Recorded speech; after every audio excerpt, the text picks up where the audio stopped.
there, this is Nikita from Nikita Cee Design, and today I'll be giving you a tutorial on how to paint a beautiful Monstera leaf like you see here.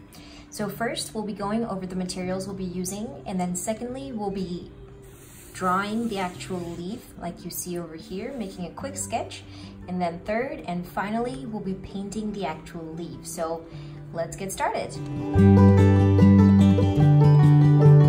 Let's take a quick look at the materials that we'll be using today. So today I'll be using my set of Aloha handmade watercolors by Keiko of the Aloha Studios. So since the leaf, I've chosen to make it 2 shades of green. I'll be using the colors Avocado and Monstera here. There is a darker shade of green here that's called Jungle that I may or may not use depending on where I'd like to have some sort of shadows insinuated. Besides that, I'll be using a normal HB pencil, an eraser, some water for the watercolor, as well as my favorite brush from Escoda. This is a watercolor brush that is a size 4 round. You can use any size of brush that you prefer. I just prefer a smaller size here because it will help you cover some of these smaller areas a lot better. In addition to this, we'll also be using some good quality watercolor paper.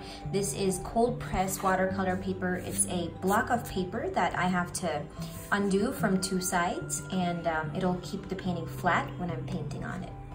So let's get started. So as we're first getting started to draw this beautiful Monstera leaf, it's important to remember that these leaves come in many different shapes, sizes, and colors and dimensions. So the one I've chosen here is very interesting because these holes that you see here are very interesting to me. I like that the fact that some of these the little spokes of these leaves are overlapping some of the other areas of the leaf here. It creates a bit of interest. By all means, if you find a simpler design to draw, I would suggest to go ahead and draw the one that you like. One interesting and easy way to abstract this leaf onto paper with a pencil is to understand that it's basically in a heart shape. Now this heart is not a very pointed round, it's a rather rounded heart shape that you see here. So I'll be making a much smaller version of this onto our paper here. Now I'll continue to look at the one that I've done, and I'm going to fast forward this video here so that you can get a basic idea of how I paint the heart, how I draw the heart shape, and then how I carve out some of these little holes here.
All right, now that our Monstera leaf is completed, we have two different options. We can either go ahead and do what I've done over here, which is to add some light yellow greenish shades of watercolor very lightly onto these veins, or alternatively, we can actually leave it as is.